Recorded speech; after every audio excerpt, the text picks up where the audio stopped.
como dije, hoy ya es viernes, hoy es el 24 de agosto. Un día más, compañeros, un día más que Dios nos regala. En mi caso, un año más, luego de ayer. Muchas gracias a todas las personas que mandaron felicitaciones. Muchas gracias a los que me tuvieron en su mente y en sus oraciones. Agradecido, de verdad. Vamos a... ante todo, quiero recordarles que estamos transmitiendo en vivo desde las oficinas de Nortevisión Canal 10, aquí en San Lorenzo Road. Y tenemos arreglos con las distintas compañías proveedoras de cable, señal de cable, que permite que nuestro señal se vea desde Corozal hasta Toledo. Pero también importantemente estamos transmitiendo de la torre aquí. Y es importante porque si vives dentro de una circunvecinidad de 25 millas alrededor de la torre, puedes ver Canal 10 claro y es gratis, gratuitamente. Así que esto es un servicio de Nortevisión de nosotros para toda la gente que opta no tener cable. Entiendo de que hubo un relámpago ayer o no sé cuándo, antier, que ha hecho daño a otras torres, otras proveedoras de señal, y nosotros podemos empatizar con ese tipo de situación, porque los relámpagos generalmente suelen golpear los edificios o las torres más altas. Así que simplemente es una propensidad natural que el relámpago busca la torre más alta. Y pues como aquí estamos con una de esas torres, entonces gracias a Dios que no hemos tenido otro, porque hace como un mes tuvimos uno bastante fuerte que nos frió todas las cosas aquí, y anteriormente también hemos tenido tanto así de que hemos tenido situaciones que hasta los estantes se fríen. Pero es uno de los peligros que tenemos que pasar simplemente pues, por estar en este tipo de negocio. Compañeros, muy buenos días. Como siempre, vamos a darle comienzo al show con nuestra oración. Y en esta oración vamos a pedir, unirnos todos, a pedir por paz. Paz, que es tan importante en nuestras vidas. De estar en paz contigo mismo, estar en paz con tu familia, estar en paz con tus amistades, estar en paz con tu Dios, es lo yo creo una de las mejores cosas que pudiera suceder. Así que vamos a pedir, unirnos a pedir por paz, pero ante todo darle gracias. Padre, te doy las gracias por todas tus bendiciones. Por la vida, la salud, las fuerzas, por tu perdón, por tu misericordia, por tu gracia, como sea el caso. Gracias por todo lo que haces dentro de ese amor que tienes para nosotros. Te lo agradecemos, Padre. Y en torno que nosotros podamos darnos cuenta y empezar a ser dignos de todas estas bendiciones, simplemente siendo más humildes. Porque el egoísmo es lo que nos mata, y el egoísmo nos hace pensar de que hasta cierto punto somos dioses nosotros mismos. Pero con la humildad es permitir hacer la voluntad tuya, Padre. Permítanos ser más humildes. También te pido, Padre, serenidad para aceptar las cosas que no puedo cambiar. También, Padre, te pido valor para cambiar las cosas que sí puedo cambiar. Y sabiduría para poder discernir la diferencia. Muchas veces, Padre, nos empeñamos en cambiar a las personas alrededor de nosotros. o tratar de cambiar las circunstancias. Y no hay nada malo en eso, el tratar con un fin de bien. Pero muchas veces nos damos cuenta de que no podemos cambiar la situación. Pero muchas veces nos empeñamos aún tratar de cambiarlos. Y nos llenamos de frustración y de ira. Y ya luego las cosas que salen de nuestra boca. Esa gente que no quiere cambiar, cuando en realidad la persona que debe cambiar soy yo. Y darme cuenta de que a ciertas personas no se logran cambiar. ¿Y qué logro con esa aceptación? Paz en mi vida, paz. No te puedo cambiar, pero también, Padre, danos sabiduría para poder discernir la diferencia entre uno y el otro. Como siempre digo, Padre, y ayúdame con esto, hoy tengo dos opciones. Hoy tengo la opción de tener la razón y pelear mi punto, y hoy, Padre, también tengo la opción de tener paz. Que todos podamos elegir la paz en vez de estar queriendo tener la razón siempre. Padre, te bendecimos, te glorificamos y te adoramos siempre. Amén. Las 7:10, mamma mía, cómo vuela el tiempo. Pero uno tiene que hacer contacto con su conciencia y porque es a través de nuestra conciencia que hablamos con nuestro Dios. Y entonces, pues, ya luego de hacer eso, uno se siente mucho más a gusto, mucho más definitivamente satisfecho y definitivamente más preparado para confrontar el día. Quiero a este punto darle los buenos días y los saludos a las personas que están cumpliendo años hoy. ¿Qué tal? Que lo pasen bien, igual que yo me lo pasé ayer. Y a las personas que están celebrando aniversarios, quiero enviar saludos atentos a la señora Elizabeth Campos, que la pases bien. También quiero enviar saludos a Eduardo y Felipa, mis vecinos y su familia también. Pero también quiero enviar saludos a Elena y Pedro Quemé, también parte de mi vecindad, gente muy linda que siempre está dispuesta, todas estas personas, siempre dispuestos a ofrecerte amistad auténtica. También quiero felicitar a estas personas, a Cindy, a Yaya, a Georgia y a Mr. Rosas, del Vaquitas House of Culture, porque siempre voy ahí a pasar un rato con ellos, a leer, a informarme, bueno, lo que sea, pero también a pasar tiempo con ellos. Muchas gracias por sus atenciones. De corazón, muchas gracias. También muchas gracias a nuestros patrocinadores, que sin ellos pues no podría suceder nada. Estamos hablando de Telemedia, the Bigger Better Network. Thank you very much. And our stores, where prices make the difference. German Vegan Sons Import Limited. Gillette's Meat Shop. Vega Imports. Vega Distributors. Belize Tourist Board. Government of Belize Information Service. And Belize Marketing and Development Corporation. Thank you very much. Muchas gracias. Son las 7:13, rápidamente así. Vamos a tomar una pausa y luego entonces vamos a tener al señor Chequi Osha con nosotros y vamos entonces a empezar la discusión del día y las distintas presentaciones.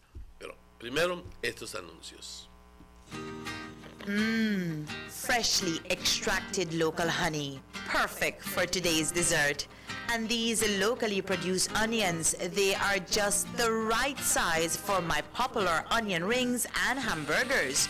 And these cuts of sheep lamb, also grown locally, are just perfect for my succulent barbecue. When I think about my family's health, I buy local products first. After all, they are fresh and healthier.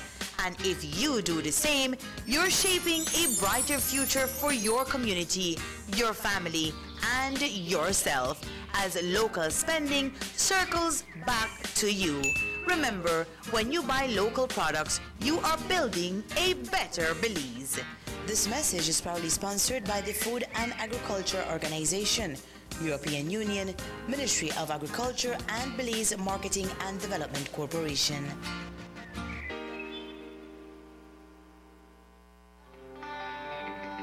Everybody wants a clean and healthy family. That's why they purchase the best food products and the cleansing materials. This time, we give you a bigger size of La Costeña products like the mouth-watering fried beans and the pasta sauce. And surely for your clean laundry, we have the breathtaking aroma of Ensueño Max Suavitel. Even your visitors will ask what you clean your floors and restrooms with. And you can boast it is the variety of Pinol products and Sultan muriatic acid now in 900 milliliters. And much more for the best prices only at German Vega and Sons Imports. We serve you at number 5 San Antonio Road, Orange Walk Town. You can even call us at 322-3625 or 322-2672. Or you can even send us a fax at 322-2571 or email us at germanvega@btl.net. German Vega and Sons Limited, because we care for you. Attention all parents and students. A&R Stores countrywide announced the arrival of their back-to-school inventory. If you need school bags and knapsacks, say no more. A&R Stores have the largest assortment of knapsacks in the country with brands like Jansport, Capsule, and Everest, famous for their resistance and durability. If you need school supplies, A&R Stores have everything, yes, everything you'll need, such as exercise books, composition books, lunch bags, folders, and a whole range of school supplies and arts and craft material. A&R Stores, your #1 store for back-to-school supplies. Visit them at any of their 8 locations. A&R Store, where our prices make the difference.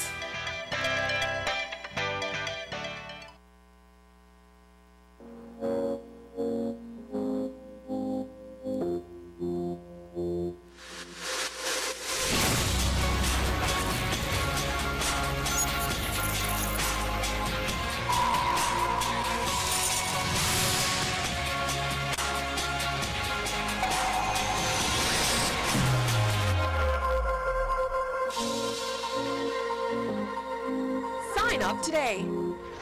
Now available in Corozal. Coming soon to San Ignacio.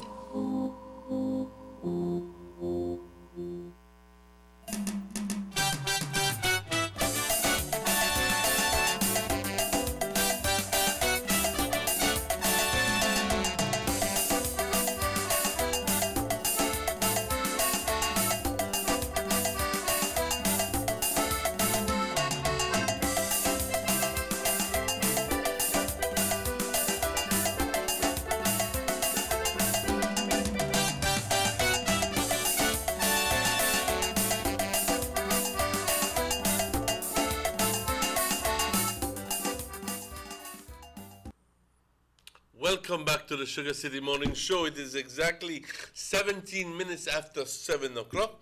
Bienvenidos al Sugar City Morning Show. Las 7:18 ahora.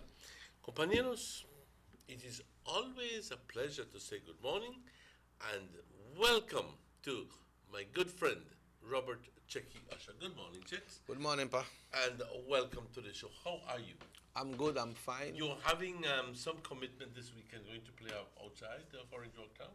We are play, yes, we are play with the Orange Walk Town, but for private functions. Oh, for private functions. Private functions. You know how it is, people gonna leave weddings and a leave party and different things. I don't blame them at all. They require one band. They require a band for the least shakedown. But you know what I noticed, Emmanuel, like 2 years ago, most of their events were coming with DJs, but since last year, I noticed that the steam of the bands start picking up again.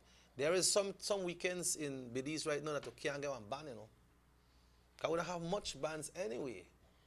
After the popularity of the DJs, Yeah. and how DJs got all this wonderful equipment and they can play any song, Yeah.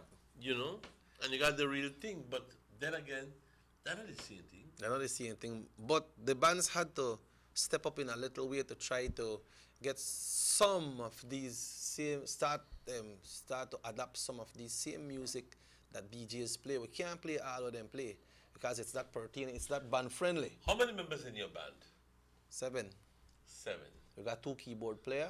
2 keyboard players. We got a live drummer, a live drummer. a bass guitar player. We have a guitar player, and we have 2 lead vocals. Well, it's 3 lead vocals because we have Mr. Richard Mark, one tall man when he Largo. You know what? Well, yeah, Largo, all right. Yeah, we got Jose Luis Paul from Palmar.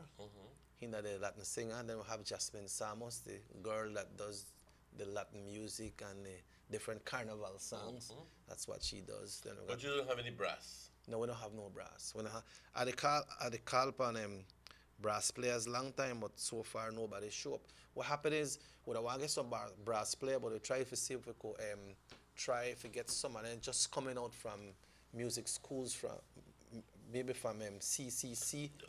Do you think that there is a void here in Orange Walk, and in particular, well, in the north, and in particular here in Orange Walk, as to the training of or learning music? Boy, Do you think that if there would be an offering, you think people would take advantage of it? Power, I say I want to get knocked for this, but I have to say the truth. I want to tell me the truth. We had a music class in Trial Farm, right? And I say who me teach you music. But then Elijah, then we put Elijah in the class. And most of the thing, what this instructor gave Elijah is wrong. Oh my God. And when I correct it and it go, the person dispute it. Because he know that I know. And he know that I'm Elijah's dad. But then if he's giving wrong information, what business does he have teaching people? You see what happened is, Emmanuel, a bureaucracy when anything that happen, brother. They put people in their position there. You see, they got people like go cry for this and that, you know. And I could tell you right now, I know recently Mr. Pelayo were doing music at La Immaculada School, and I understand that the students were doing well. That's what he told me, yes. There was a Japanese or a Chinese teacher as well that was doing music. But apart from that, when it comes to the music in a school of Orange Walk, like I tell you, I get knocked and I get big knock for this, but I just say the truth. I can't go out there right now and say I could take one person out of all of them classes that come off Orange Walk, and they can come and fit in a band to play a brass instrument. And those programs has been running for so many years. So many years. I tell them again, knock for this one, they say, but I'm saying the truth. So if they want to knock me, they knock me for the truth. Because the persons that are involved are people that then got, what you call it, thin skin. They sensitive. Yeah, I don't know if they know that they are not doing right or they are trying to hide behind the curtain. You understand?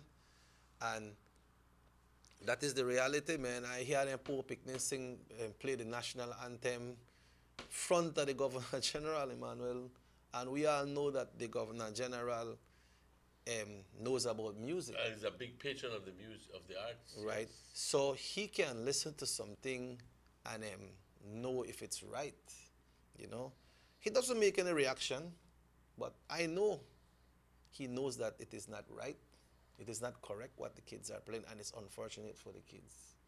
I remember, I think it was Yvette at the Banquitas House of Culture one time had a summer class of music, and the kids that came out from that class, one of the boys are playing in a band right now, but it's not the same instructors that are at the schools. I know I call no name now who do it either. Because if I call name, they'll knock me harder for it. I was thinking, checking more on a formal level rather than having it, because vamos a hablar la plena verdad.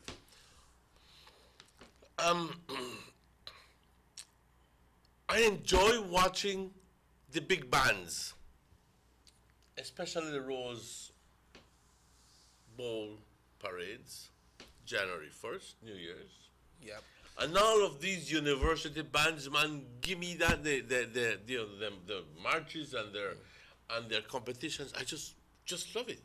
Yeah. Bring us those levels here. Yeah. But those people are trained within the schools, Yes. within the high schools, within the universities, within the junior colleges. All right? But- and that is where I see a big lack, But that a big void. that Orange Walk is lack of it. But if you hear, let's go down when it comes to the marching bands. If you hear the bands for Sokots, for Benkevijo del Carmen, how they play these wind instruments, it sounds real.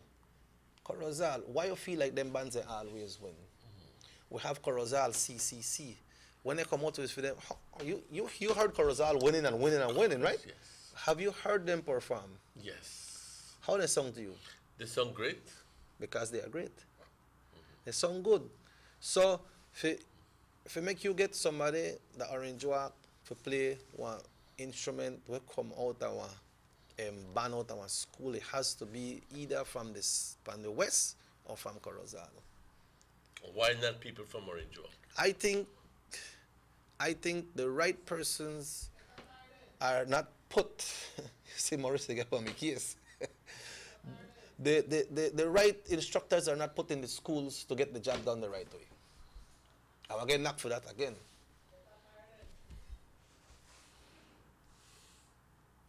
I don't know how you can ever get knocked for saying the truth. I think that would be very mature from persons who would want to be, who would want to retaliate. But my intention is to create the conscience, crear la conciencia de la necesidad de que niños puedan ir a una escuela y aprender a tocar el saxofón, el violín, la flauta, la guitarra, piano. ¿Será que quizás lo vemos como, eso no es de hombres, eso no es necesario?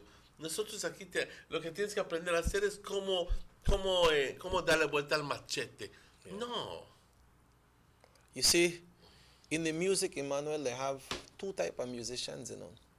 They have persons who can play and cannot teach. They have the persons who can play and teach. That's a difference. But what happened is, the school, they have some curriculum that you could play like Mozart. But if you not got a certificate or something, we show that on paper, they not take you. And the person who got a certificate and carry it does not have the ability to teach. Well, I know about that, but I know an open mouth. But you understand what I'm telling you, right? I know exactly what you mean. Case in, well, and I will leave it there. I will leave it there. But, what I would like to see, and I think that together podemos hacer una diferencia, es crear una conciencia de las escuelas que, por el amor de Dios, ofrezcan clases de música. Hay gente que está bastante interesados, ¿okay? Mucha gente interesada porque ¿qué pasa que no estamos viendo músicos en Orange Walk? ¿Okay? ¿Qué pasa que no estamos viendo compositores en Orange Walk? Dangriga siempre destaca, Belize siempre destaca, Cayo siempre destaca, y aquí en Orange Walk, nada.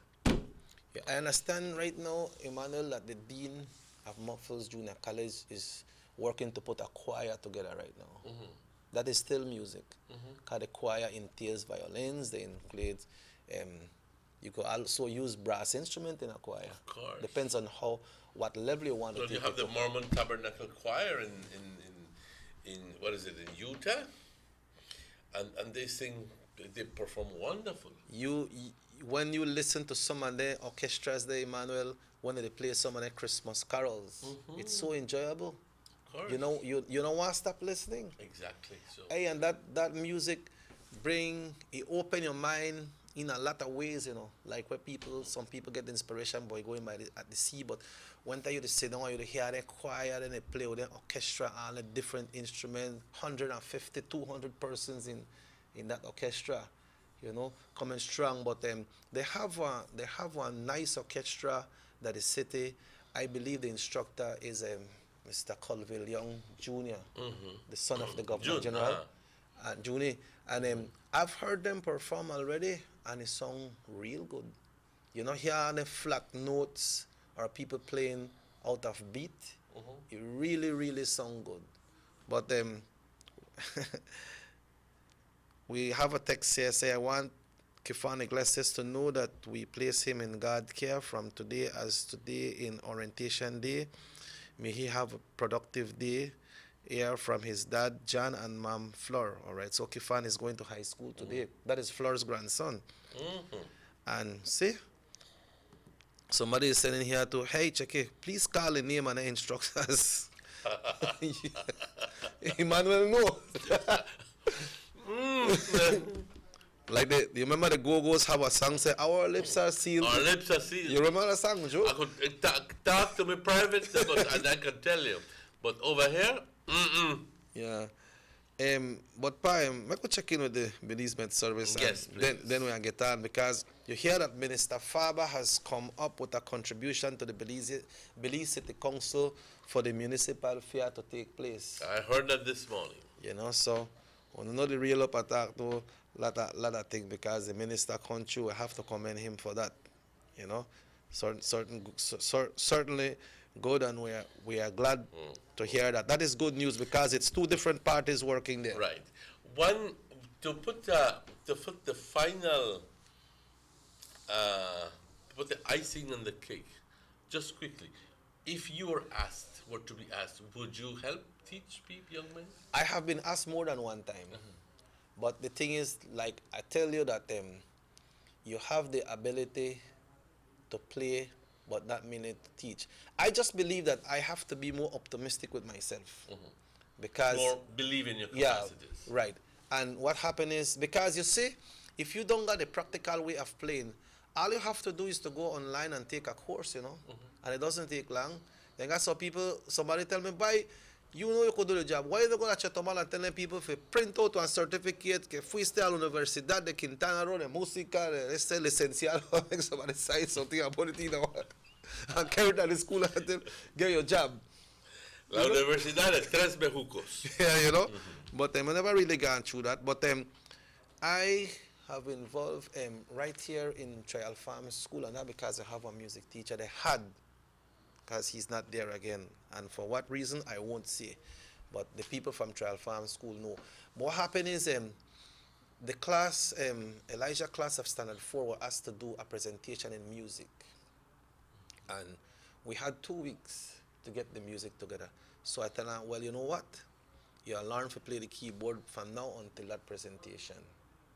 And they had a little girl that attends Pastor Ann United in Christ Evangelical Church. She's good in singing, but you need a little tweak. So I started to teach Elijah the song to play on the keyboard. And that night of the presentation, when they play, I sit again a little bit nervous, because when they play, they hear no noise. The place quiet. But what happened when the song done? There was a big applause. Oh, really? Yeah, and they did well. 2 weeks. 2 weeks. But you see, that is only keyboard, because my main instrument is a keyboard player. You understand? So I teach him to play the keyboard, and I, mold the little girl to sing the song. She had to start singing first so I can get her key. So I don't want to teach Elijah to play in one key and then the little girl is singing in a different key because everybody have a different pitch in their voice, in their vocals. No? So she starts singing, and I pick it up on the keyboard and tell Elijah, okay, these are the keys you will be playing, and you know they were nervous when they went there, but they did well.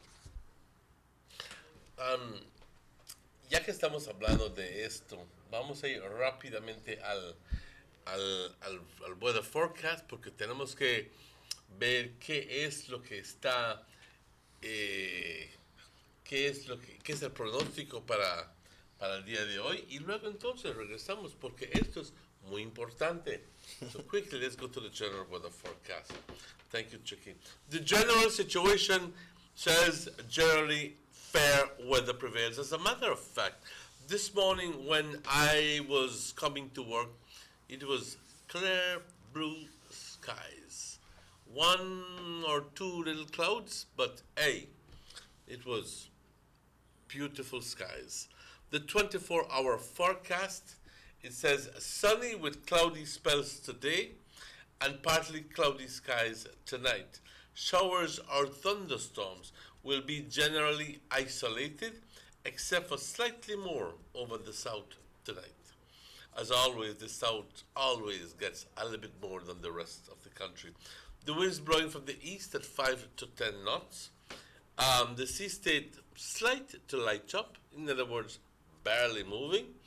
And the temperatures along the coast, 88 degrees as a high, 80 degrees as a low. Inland, we're going up to, 93 degrees Fahrenheit with a low of 75. I must add a very uncomfortable 75 degrees. And in the hills, a high of 82 degrees Fahrenheit and a low of 70 degrees Fahrenheit. Just never lose hope, ladies and gentlemen. At this point, I must interject and say, within 2 months, we'll be smack in the month of October. And then within 2 months, 8 weeks, we'll be in the month of October, and that is when we'll begin to get those cool little morning breezes. So just a little bit of patience. Just a little bit of patience. Right now is the muggiest time of the year. It's not, the temperature isn't all that hot like in May, 100 and 102 degrees, but the humidity is so high that it feels higher than 102. It's the muggy, sweaty feeling that you get, that the clothes sticks to you. Outlook for Saturday is for showers or thunderstorms to be isolated, and then the approach and passage of a weak tropical wave will support an increase firstly over the south Saturday afternoon, then across the country on Saturday night. Thank you, Francisca Wellington, for that information. Ahora en español, para el beneficio de la gente de habla hispana, hoy tendremos buen tiempo. Luego del pase de una ola tropical que duró casi 2 días cruzar, que nos trajo mucha lluvia, hoy tendremos buen tiempo. Para las siguientes 24 horas, soleado, con periodos de nubosidad durante el curso del día de hoy, parcialmente nublado por las noches. Tendremos chubascos, tormentas, pero serán generalmente aisladas, excepto el sur estará viendo un poco más de lo que el resto del país ve. Los vientos del este 5 a 10 nudos, el estado del mar ligeramente agitado, es ligeramente agitado, es más, casi nada. Temperaturas por la costa 88 como una máxima, 80 como una mínima. En el interior 93 grados como una máxima y 75 como una mínima. Aquí rápidamente de nuevo diciéndoles de que 93 es algo altito, pero va a sentirse como 103, porque con el efecto de la humedad que está presente en el aire durante estos meses de agosto, septiembre, te sentirás como si estás, la ropa se te pega y bastante incómodo. Por las colinas 82 como una máxima y 70 como una mínima. No hay advertencias y mañana se espera que tendremos chubascos aislados y luego se acerca otra ola tropical y eso va a causar que tengamos chubascos por la noche y luego entonces tendremos que esperar para el pronóstico del sábado para que nos digan qué es lo que va a suceder, pero me imagino que el sábado estará lluvioso. Muchas gracias a Francisca Wellington por esta información. Muchísimas gracias. Son las 7:39. Podemos ir ahora a una pausa y estaremos de vuelta con ustedes luego de estos anuncios. Pero no se vayan, tenemos mucho que discutir hoy, como siempre.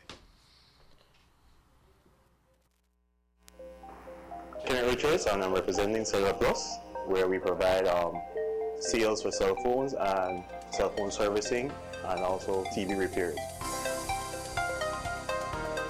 We use the net a lot to download softwares and different programs for the servicing of our devices. We needed something more reliable and stable. Previous internet that we've been using had a lot of droppage. Sometimes it was non-existent for a couple of hours. We are a service-minded company and we need to get our products out and servicing out as quick as possible. Now with the DigiNet service, surfing the web looking for stuff for customers has improved our time and everything. Software downloads or software uploads, communicating with our customers and transferring large files and improve our service on a wide spectrum of servicing that we provide. Anyone that's internet-based and service-driven, I would recommend DigiNet to everyone in Belize. Now available in Corozal. Coming soon to San Ignacio.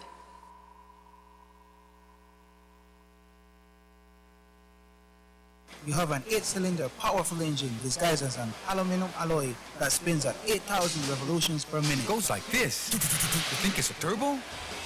No, with the cleaning of injectors and a change of oil, you will run more efficient, my friend. For those who understand the engine like it talks to you, we speak machine. Rush France, making the world function. Authorized agent, German Vega & Sons. Telephone number 322-3625. Email germanvega@btl.net.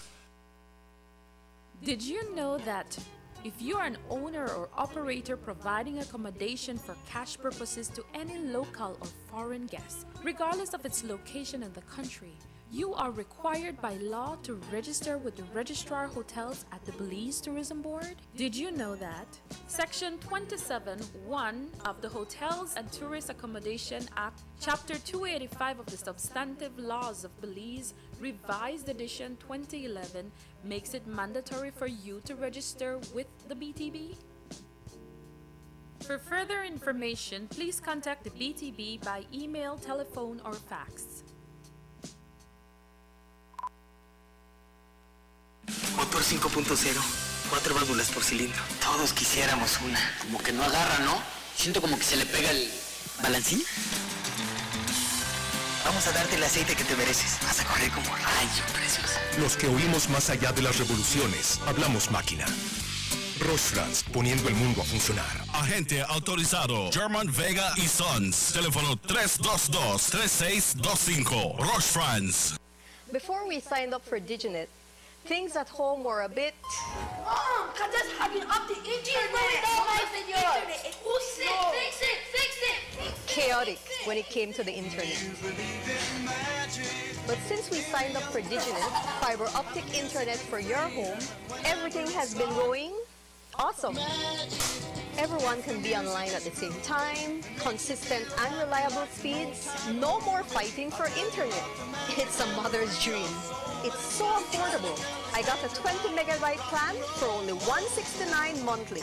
Plus, it comes bundled with a free postpaid plan and free home phone service. We're saving over $200 monthly. It's an unbelievable deal. Perfect for families. Trust me. Visit your nearest BTL office and ask about DigiNet today.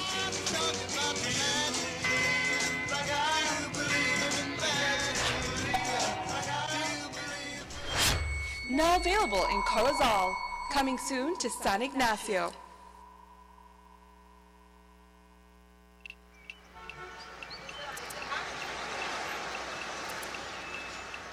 Everyone needs a getaway.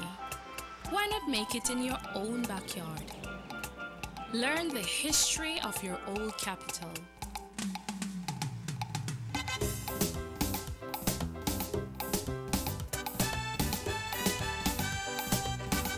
venture out on a road trip to experience the village life and be captivated by nature's wildlife, culture, and food.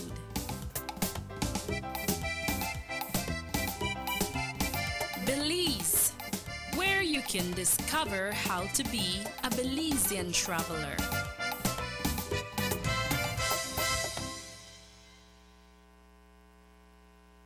Six cylinders to pure potential and better performance. It looks like it vibrates. You think it could be the horsepower? With a quart of oil and the calibration of the injectors, it will start to get the washers again on the street. We take a motor to its optimal level. We speak machine. Rush France, making the world function.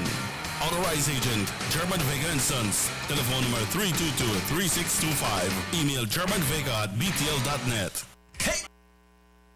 The sunny days are here, and whether it's for a picnic or in your kitchen, you need the meat. Gillette's Meat Shop proudly offers a variety of juicy cuts such as processed meats, ham, bacon, salami, longaniza, and sugar cure ham, just to mention a few. Enjoy our meats in beef, pork, and mutton. So for that healthy cut your family enjoys, visit us at number 18 San Antonio Road in Orange Walk from Monday to Friday, 7 a.m. to 12 p.m. and 1:30 p.m. to 6 p.m. Saturdays, 7 a.m. to 12:30 and 3 to 5 p.m. Sundays, 8 a.m. to 11:30 a.m. Place your orders at 322-3486 or 322-2175 or even 610-4061. Send us an email at derekgillett31@gmail.com. Gillette's Meat Shop, fresh and processed meats. Ay, qué rico.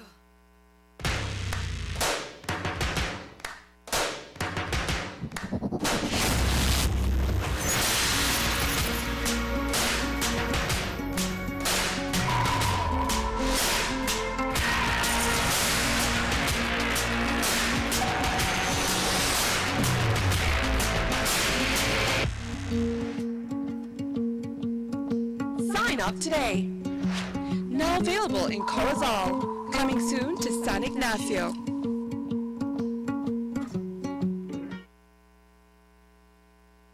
Six cylinders to pure potential and better performance. It looks like it vibrates. You think it could be the horsepower? With a quart of oil and the calibration of the injectors, it will start to get the washers again on the street. We take a motor to its optimal level. We speak machine. Rush France, making the world function.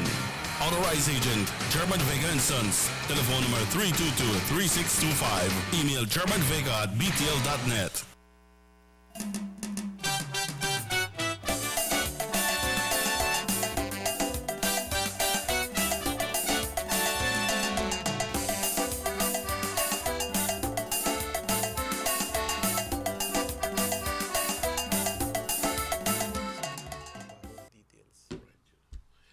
Welcome back to the Sugar City Morning Show. It is exactly 13 minutes before 8 o'clock.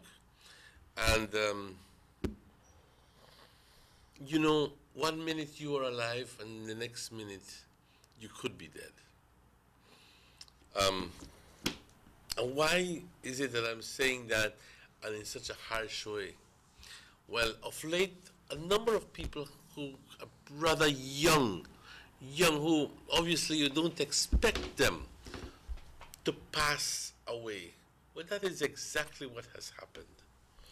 And this week we learn of another person who has passed away, and a rather young individual.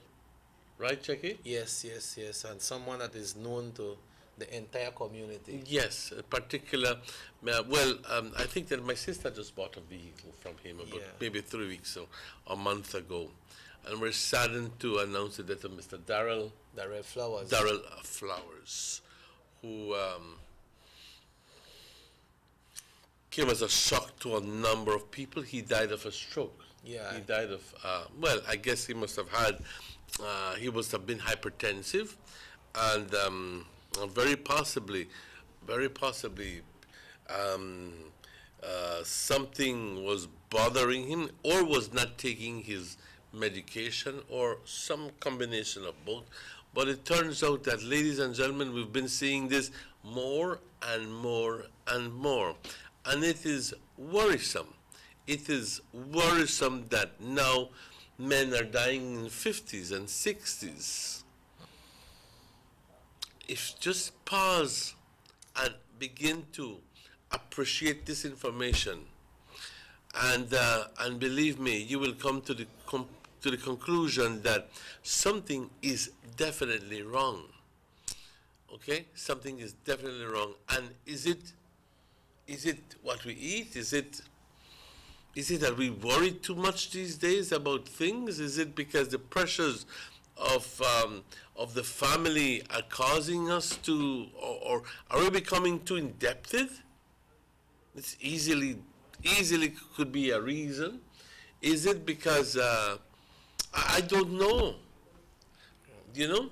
But it saddens our heart to announce every time somebody who we view as a rather young and energetic individual, and it turns out that, bam, the next day he is dead because of a stroke or a high blood pressure or because of a heart attack.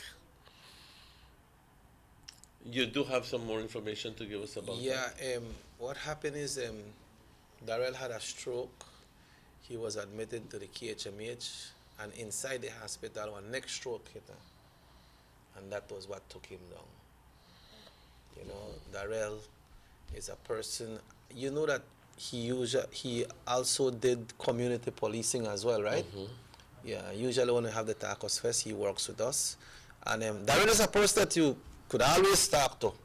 You know, I never see him get mad yet. Mm-hmm. You know, and even when they had the issue with when they used to park next to the park here in Orange Walk, when they had the issue and they had to move because of you know, the congestion over there with their vehicles. A lot of them in the interview, Darrell say, you know what, check, I not give no interview.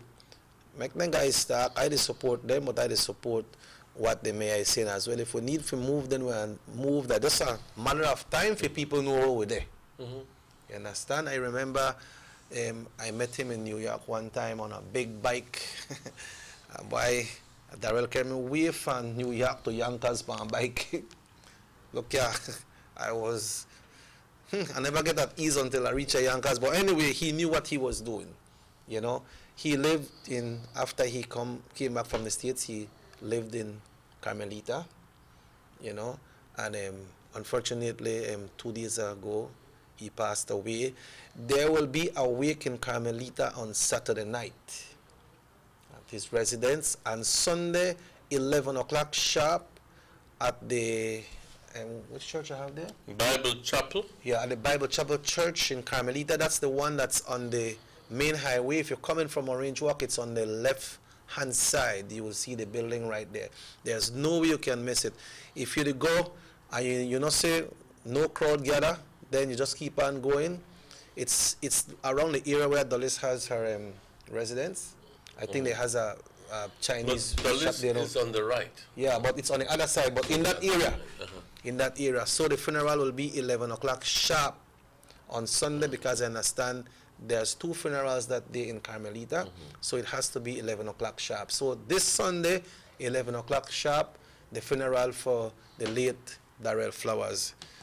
Emmanuel, when we were talking about the music thing, I have to read this one before we go. This is very true. I am teaching a group of kids at a church. They didn't know anything in music. He says start with the basic theory. Every Monday of the week, they had already played 2 songs complete: piano, guitar, drums, and bass. But like you said, musician can play, but not all can teach. That is so right. The ability to impart.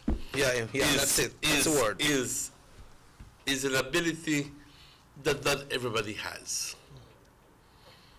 You can be well versed in the rebuttals to the Guatemalan claim, and you may know all of these things, but when you begin to open your mouth and begin to teach, everything comes out all messed up. Because you have to know what you're doing. Okay. You have to know what you're saying and how you're delivering it as well. So certain people have the ability to be able to be very eloquent when they impart. Okay? When they give you information. And that is what you're looking for. Right. People who can teach, who learn how to play, but also impart that knowledge to the individual, to the person. Right. And who will be able, you see, they say teachers are not only there to teach, but to stimulate, which is very, very important. Right. Someone is saying after the announcement, is that Darrell Flowers from Carmelita? Yes, it's Darrell Flowers from Carmelita. And I just received a message here that a bus will leave Crooked Tree Village for funeral services at 9:30 in the morning because he has big family ties in Crooked Tree as well. So a bus will be leaving Crooked Tree on Sunday morning at 9:30 for the funeral service in Carmelita. And yes, it's Darrell from Carmelita. Emmanuel, before we went on the break, we mentioned that that the Honorable Patrick Faber, who is the Minister of Youth, Sports and Culture, has weighed in with the Belize City Council with a donation of $10,000, and this is to help with the municipal fair. I think they call it the 10th Bram, because earlier the City Council did a release and say that they will not be doing the Bram because of financial situation. But the Deputy Prime Minister yesterday came out. He had a meeting with the Mayor Bernard Wagner from Belize City, and they reached an agreement. And yes, I believe that money will be coming from some of the government funds. I'm not sure if it's coming from Nature, where it's coming from, but the City Council will be receiving $10,000, and they will be proceeding with the 10th Bram. I guess that the Belize City people are very, very glad to hear that, because for 10 years or so they have been having their Bram after the 10th parade. And for one day, for them to tell you, sorry, but after 10 years, we're not going to get no Bram again. Very simply because we don't get no money from government. What that happens is that they put the government in a bad spot, in a bad light. And so all fingers are pointed, oh, the government, not to give them no money. I'm very glad to hear that the government has decided to give them, how much is it? $10,000. $10,000 to be able to help them with their Bram. Okay? Yeah. And you know, Emmanuel, like sometimes when things happen for that, somebody, they used to have some politician all the way back and say, no, we don't want it again. Stay there with your money. We don't tell you. Or that's all you can give me? Yeah, not enough. That's not enough. You give me 20 because, but they don't give me nothing. $10,000, that's nothing. Well, tell you what, if they give you more than that, they might as well just not have no Brahma. You keep the donation, because you understand me? Yeah, yeah. But they accepted it, which is something good, and they will be using it for the purpose that they receive it for. Now, ladies and gentlemen, the United Democratic Party government comes to the rescue. And I'm very glad to hear and to note that there will be the Bram again. Mr. Bernard Wagner has accepted on behalf of the City Council. And thank you, UDP Central Government, for coming to the rescue in this case. I guess at the end of the day, there was a lot of pressure being exerted on the government to help with this Bram, because it was part of the tent celebrations in Belize City. Versus here at Orange Walk, we barely have anything for the tent. Yeah, the tent not too big right there. Okay? And so people will be questioning, but why? Really? You think it's because of the culture or the patriotism that the person I think it's a culture. I think it's a culture, for cultural reasons. And because of lack of motivation, lack of information, lack of education, where at the end of the day, the tent really doesn't mean anything to the vast amount of Latinos. Yeah, that's true, because I remember the Right Honorable Judge Cadel Price said one time when they were parading in Belize City, they never have much Spanish people. But you know how he put the word, he said, Walipania. You know? Make we get this call and we are continue. Hello, good morning, Sugar City Morning Show. Morning. Check it. Good morning. Mr. Martinez. Morning, sir. Yeah, look at, you remember one time when Lavelle was with her. You remember one time when Lavelle and the mayor, when they sent money and they take 5,000 out, I can never give Lavelle money. When we should celebrate the 10th. Yes. And Lavelle still have been put on that 10th. You're supposed to talk about that. Yeah, we remember that, and thanks for reminding, sir. Thank you, sir. Thank you very much, sir. No, I don't know all the details of that, but I do know that that has happened, where I think that the PUP, John Briceño, took some money out of it. They were having some celebration with an organization from Belize City. They were bringing a musical presentation here in Orange Walk, and they needed some financial support to do it, and I believe he took $5,000 to help them with that, no? You know, and that was not, it was not merged with the town council at that time, but they went on Sugar City radio station, the town councilor and Mayor Ravey, and they raised the money to continue with the celebration. But what I was saying with the Right Honorable Judge Cadel Price, that they were parading in the city. But you know, long time way back in the city, they never have much Spanish people that sit in time. I mean, mostly Creole people. And he see one Lee boy that stand up on the street side, and I'm one Spanish boy, and he say, he touched him and he said, Lee boy, hey, come in on the parade, man, come in on the parade, join us. This parade is not only for Creole people. Come in, and he said, Lee boy, join in, and he enjoyed the parade today. So first, let me say, the 10th of the black people.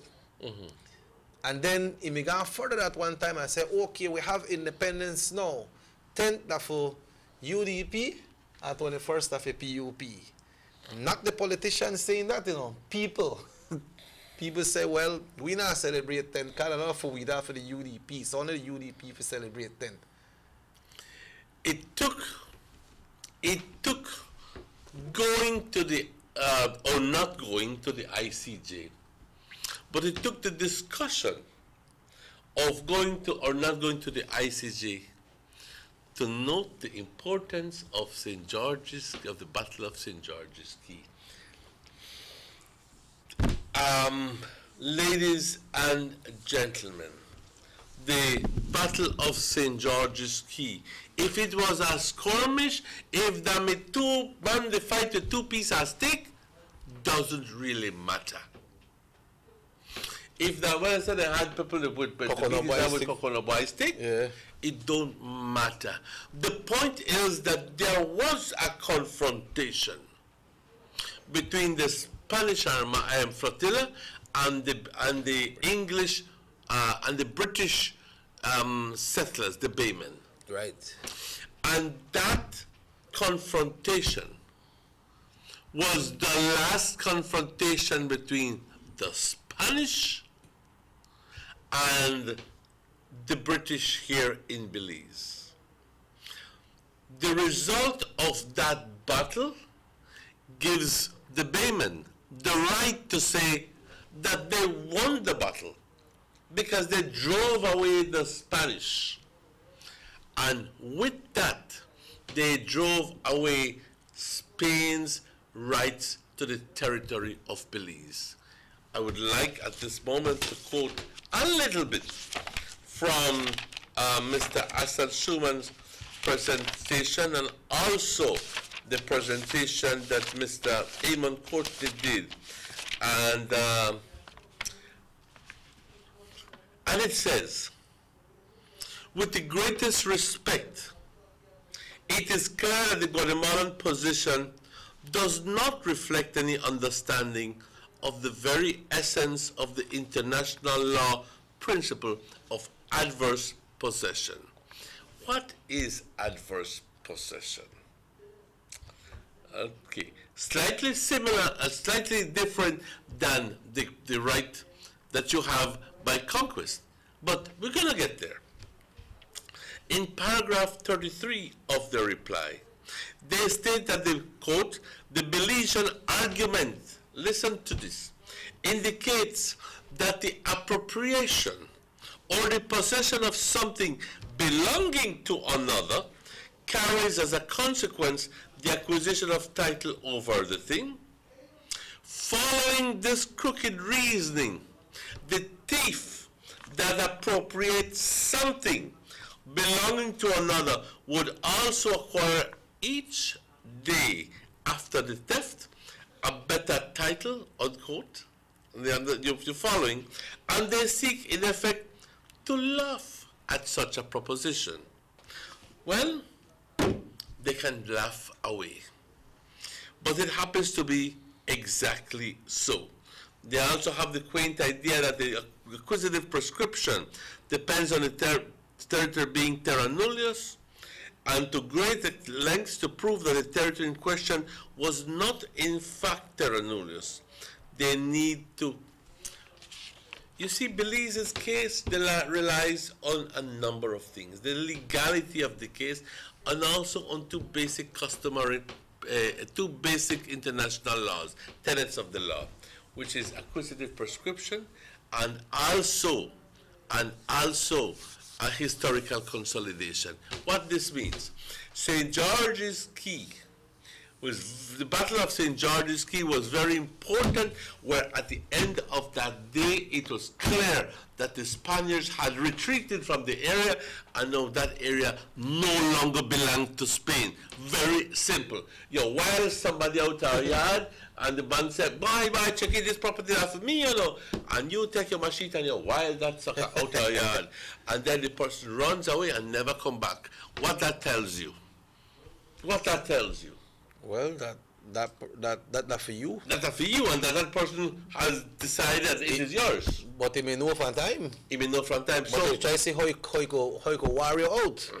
Well, that's exactly what happened. Person stand up and defend. All right. Defend what is his. The Baymen decided to defend. Yeah. So that is what is important, and we cannot pretend that the St. George's Key, the Battle of St. George's Key, is unimportant. And it's not worth celebrating. And it's not worth celebrating. Look, it took us to have to go to another level to appreciate the Battle of St. George's Key. And that's one thing. When it talks about the acquisitive prescription part, it tells you very simple. If I steal this thing from you,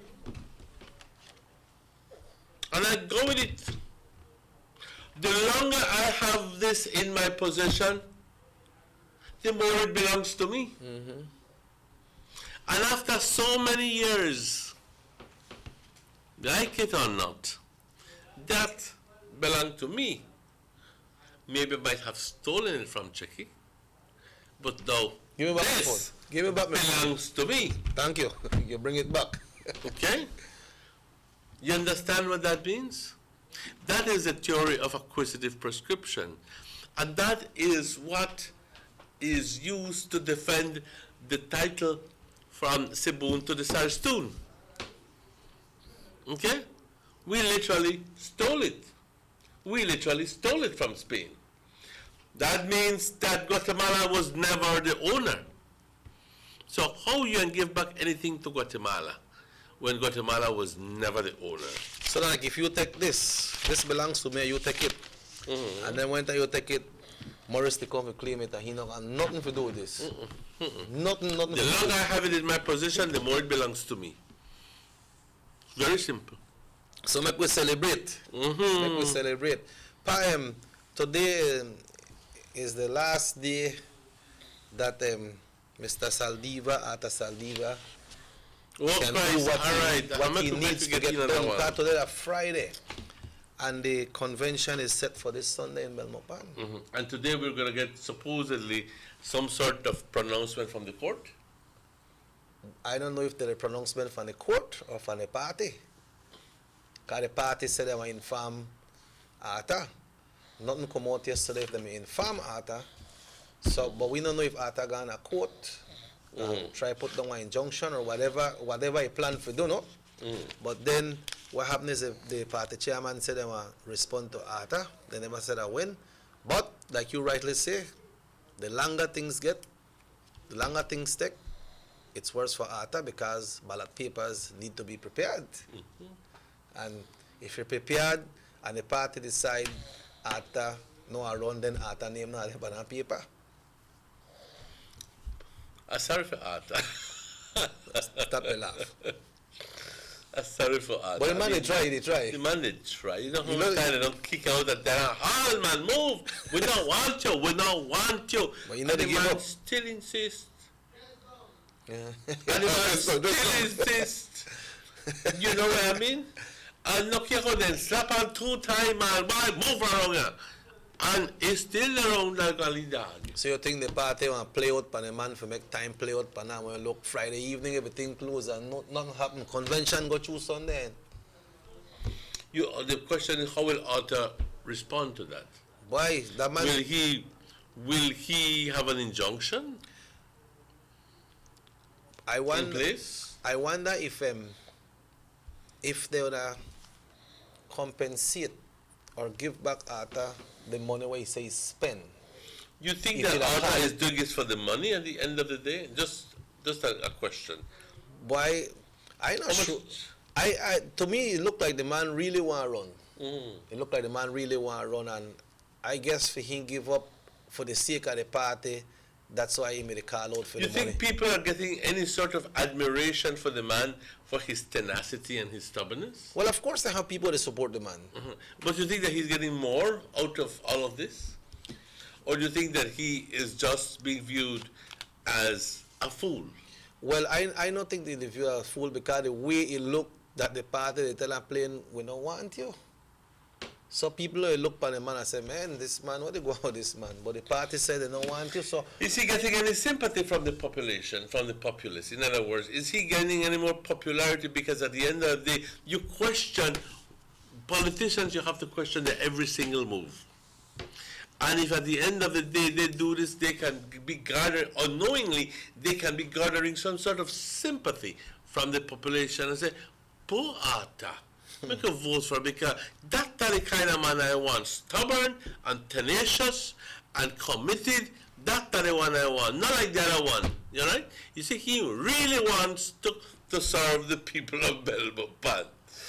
That could be a reasoning. That could be something that is happening within people's minds.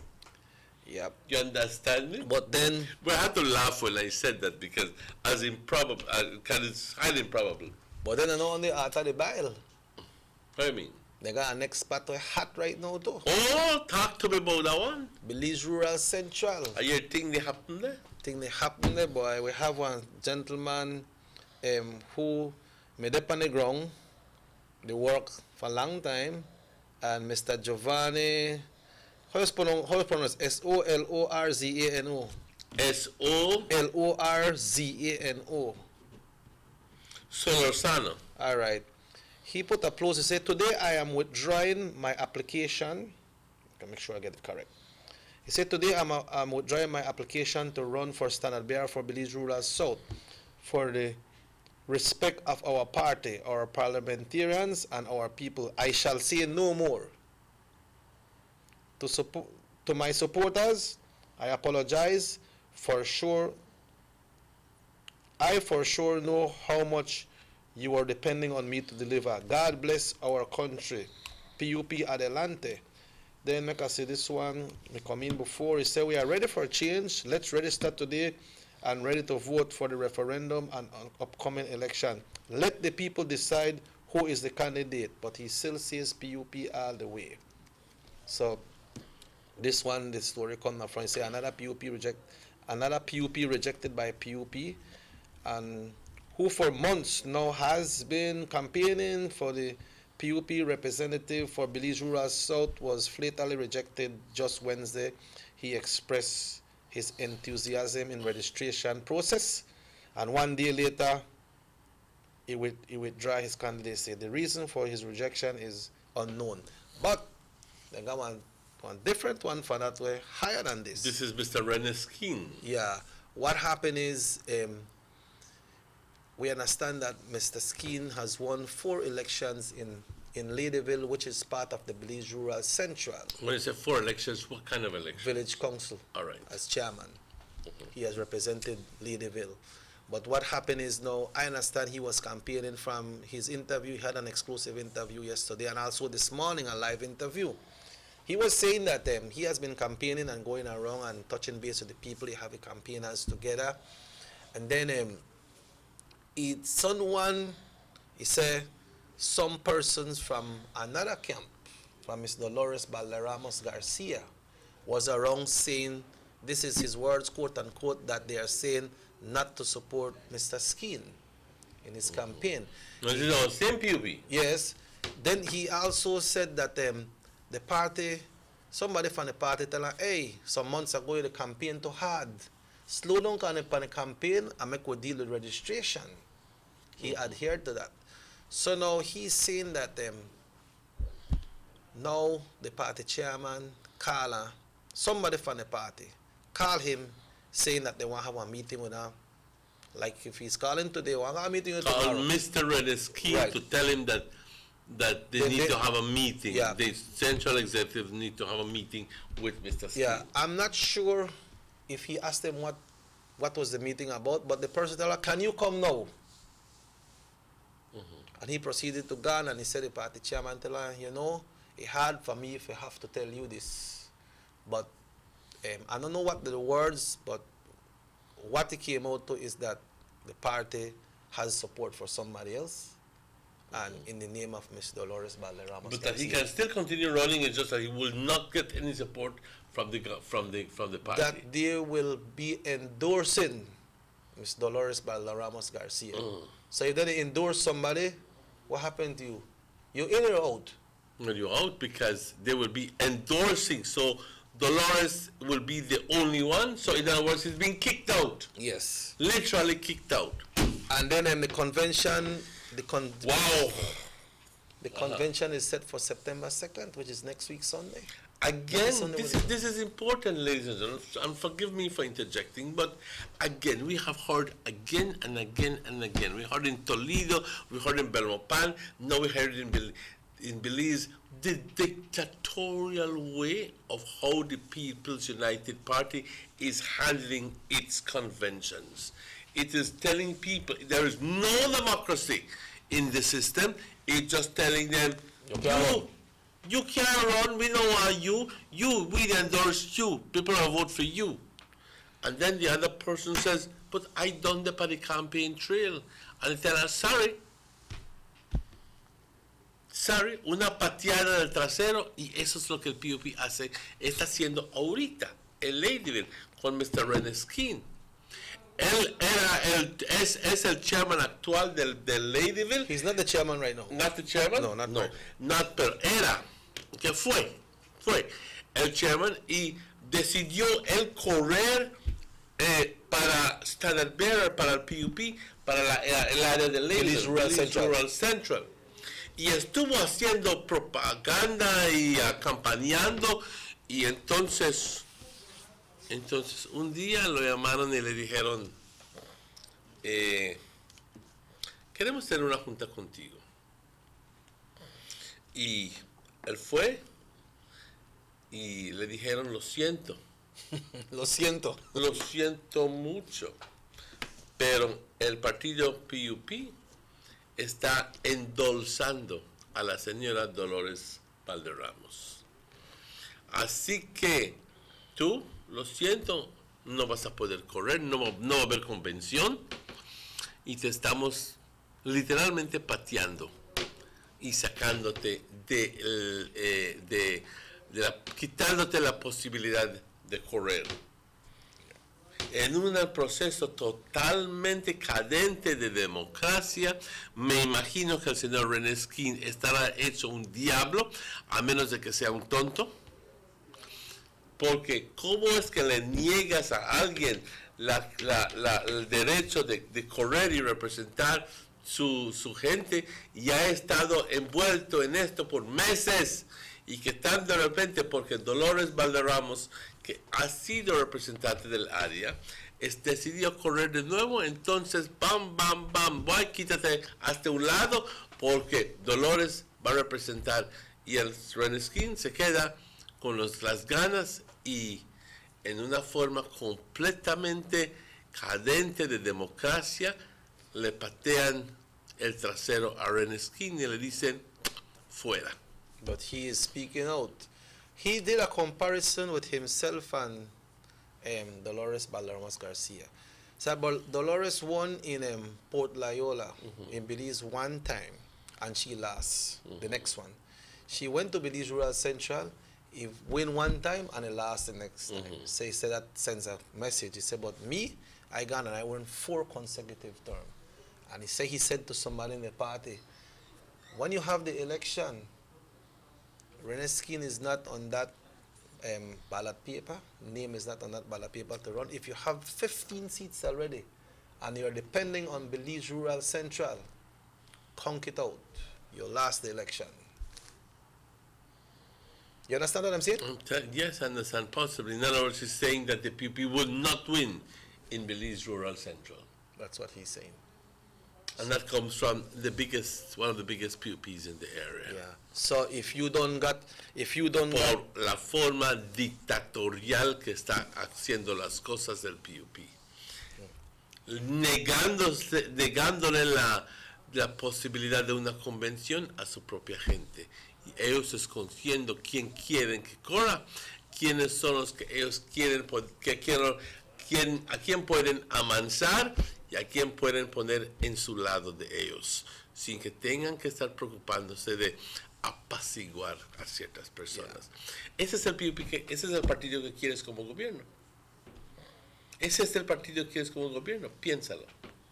Si no han entrado en gobierno y son dictadores, entonces ¿te imaginas cuando estén en gobierno qué tipo de acción van a hacer? Ponte a pensarlo. ¿Ok? Ya tienen una historia desde el 98 al 2008 de ser el partido o el gobierno más corrupto y quieren meter al UDP ahí dentro con ellos, pero es imposible. Es imposible. Ellos jamás nunca, o el UDP jamás nunca se le puede comparar con el PUP, porque el PUP ha sido el corrupto, el gobierno más corrupto jamás visto en este país. So can we safely say that is a sure seat for Bev again in that area? And unless things change, because politics is very dynamic. Yes, it is. You know? And then in Belmopan, we can see with the one with Arta, it's a sure seat for Honorable John Saldiva. Somebody says checks, but the rejection of the scam of Arta Saldiva is just. That is what somebody says. So they say, all right, that should have happened. We don't know that because we know in a party. So we don't know that what the reason. The rejection of this camp? Is this camp? No, they are calling him. They are referring to him as a scam. Right? Hello, good morning, Sugar City Morning Show. How are you? How are you? Hello. How are you? Yes, morning. Morning. You're live on the air. Go ahead. Your call is on hold. Yeah. Well, I think that time for go on break. Yes, definitely. I've got a duck in the house. It is 8:22. We have the duck in the house. We'll take a break and we'll be right back with a little bit more politics today. No se vayan. Estaremos de vuelta a las 8:22. The first 2 phases of the Hummingbird Highway Rehabilitation Project from the Belmopan Roundabout Junction to Saboon Bridge and Alta Vista Bridge to Dangriga Town has already made a remarkable difference for commuters and residents alike. These first 2 phases are a $16.5 million investment by the government of Belize. Under this project, the highway is being rehabilitated through improvement of the road pavement to create a safer environment for the public. Improvements, especially in the areas that pose a high risk to motorists, include the introduction of paved road shoulders, high visibility line markings, reflective road studs, bus laybys, and other features that will bring the entire road segment in line with internationally recognized standards. Additionally, the replacement of the existing single-lane bridges will reduce road user risks. These improvements will increase economic, tourism, and agricultural opportunities, further encouraging the social development of Belize, particularly in the south. The government of Belize, moving Belize forward. A fast and reliable internet connection is crucial to the success of any business. That's why we at Pink Boutique chose DigiNet.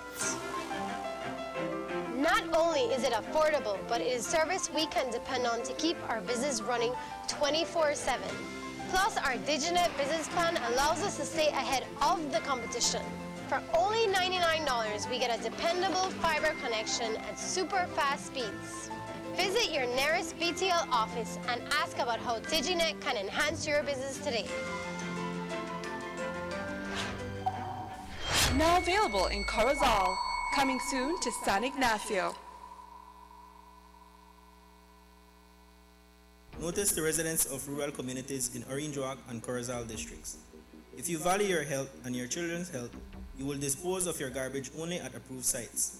The disposal of garbage at any other location is illegal, and if caught, you can be fined up to $5,000. If you don't get caught, you can still suffer health impacts caused by these illegal sites, because illegal dump sites harbor pests such as rodents, possums, and mosquitoes that carry diseases. These can transmit those diseases to you and your children. In addition, the garbage you throw away illegally can contaminate water bodies near your community, the same water bodies you might use for recreation or other purposes. Only with your help can the Department of Environment ensure that Belize's development is safe for present and future generations. You can also contact your local village councils or Belize Solid Waste Management Authority for more information. The Department of Environment thanks you for your help.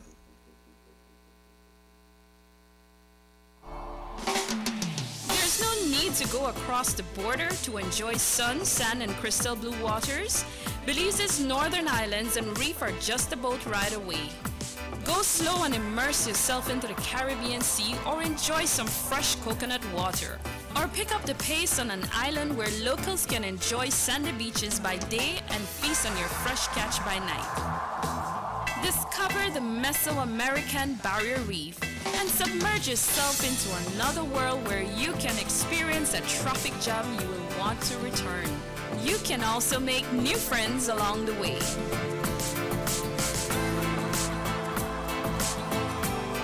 Belize, where you can discover how to be a Belizean traveler. Residents of Dangriga now have their very own brand new modernized multi-purpose complex, compliments of the government of Belize. This $3.5 million investment in the cultural capital will host sporting events, cultural events, and shows, and can double as a hurricane shelter. Features include seating for 1,000, a fully FIBA certified wooden court, locker rooms with full bathrooms, a stage and changing rooms backstage, concession stands, office space, and ample parking. The government of Belize, moving Belize forward. The San Ignacio-Santa Elena Bypass project is now complete. The transformation began in 2012, and now residents of the Twin Towns and visitors alike are enjoying the end result. Works include the full pavement of Lamalus Boulevard, along with 2 miles of sidewalks and drainage, LED lighting, and a roundabout at the entrance of Santa Elena. The Twin Towns now boast the longest and widest bridge in Belize, immune to flooding from the occasional rise in water levels of the McCall River. A bypass road was also built linking the new bridge to Joseph Andrews Drive, which was rehabilitated, as well as 1 mile of pavement, a median, and 2 miles of sidewalks and drainage. This was all done to the tune of $34.8 million. But that's not all. The project was extended due to savings from the successful execution and implementation of the initial scope of works. Now over 2 miles of additional road works will commence, including George Price Avenue, Liberty Avenue, and the George Price Highway between Three Flags and Hawksworth Bridge. The government of Belize, moving Belize forward.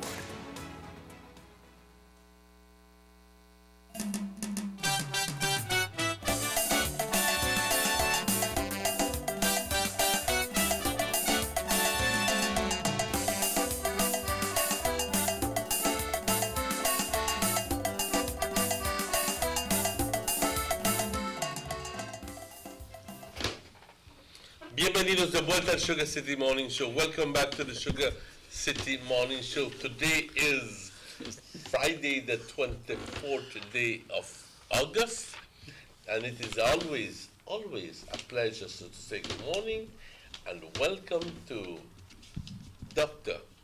Homero Novelo. Doctor, thank you very good much. Morning, buenos días. Gracias. Good morning, Doc. Good morning. Buenos días. Before we start, todo, ¿cómo estás? Morris likes to be sugar, man. I got our sugar first. You know, the whole reason he was asking you is because perhaps he thought that you had on a PUP shirt. Yeah. Same thing I got a shot, man, picture. So watch the man take off his shirt and say, see, they're not a knee shot, man. Sugar fest. But good morning, Doc. How you keeping, Doc? We not see you for 2 weeks. Boys, I had some ups and downs. Actually, family was first. My wife had to go to Merida for annual checkup. She's a cancer survivor. Oh. And so we had to make the trip there. And you were there? Yes. Good. The whole family went. So that, kind of put me off some days off the airwaves. But I'm happy that people started calling, despite I was in roaming, people calling and saying, where are you? We don't see you at the TV again. I'm happy to tell you that. ¿Dónde estás? Los tienes abandonado. Yeah, so, How is that trip to Merida? How that procedure work out? You go in your vehicle, you go by yes, bus? I go in my vehicle, yes. And it is a most pleasant ride. The most important thing, you have to get the insurance. Okay. Get the insurance, and then, there's not a problem. I mean, I know the road pretty well because, I went to school there. And I dos vías cortas para ir, so it's uneventful. And no, just quickly, good roads. What is the name of that village where the bus stops generally at night? Suiche. Suiche? Suiche, yes. Okay. That's where normally I stop because my wife has some family there. Okay. And I see a lot of, but it's no longer, there's no checkpoint again. There's no checkpoint. No checkpoint. It's not like before, Chicky, where you used to have to stop at the Garita or wherever, and then you'd have to present your documents. It is not like that anymore. What happened? I got to find out something very important there. People are telling me that the incoming president, Andrés Manuel López Obrador, policy at the beginning of, he'll be instated at the 1st of November this year. Yeah. No more mordidas. No more mordidas? He's telling everybody, if anybody, public officer, policeman, anybody is caught getting a mordida, they will deal with them, yes. Is that something good, Doc? Huh? Is that something good? It is good, because you know what happens? I realized this, that, they stop me on 3 different checkpoints that they have entering Merida, right? And the people are so different, they don't know the tarjeta de circulación that they ask. It's the same registration license that we have, the sticker, and then they show them the insurance policy that we have. And some of them don't understand what is that. But, they give us the benefit of the doubt and say, adelante. Before that, they would tell you, well, you know what, 100 pesos or para las cocas. Or the sleep paper here.